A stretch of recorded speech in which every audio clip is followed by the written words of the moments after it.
রাজশাহী জেলার মধ্যে সবচেয়ে বেশি আম উৎপাদন হয় বাঘা উপজেলায়। এই বছরও গাছে প্রচুর আম এসেছে, কৃষকরাও আশায় বুক বাঁধছেন। বিস্তারিত জানবো, আমাদের সহকর্মী বুলবুল হাবিব আছেন।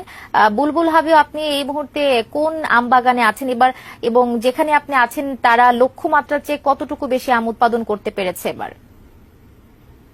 কবিতা, আমি রয়েছি আসলে একদম বাঘা উপজেলার একদম সীমান্তবর্তী এলাকায়।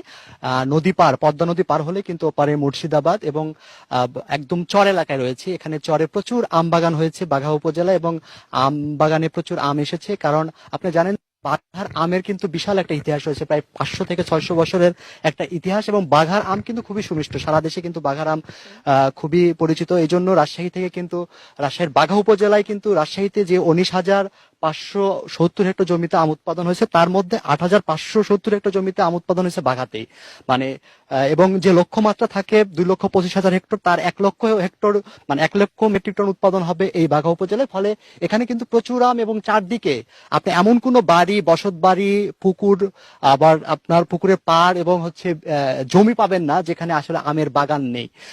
ফলে এখানেকার আম যেহেতু সুমিষ্ট, এবং আমাদের সঙ্গে একজন বড় আম চাষী রয়েছেন যিনি বিদেশে প্রচুর আম রপ্তানি করেন। আসলে ইউরোপ এবং মিডল ইস্টে প্রধানত তার আমগুলো রপ্তানি হয়, এবং ফ্রুট ব্যাগিং এর মাধ্যমে তিনি আম রপ্তানি করেন।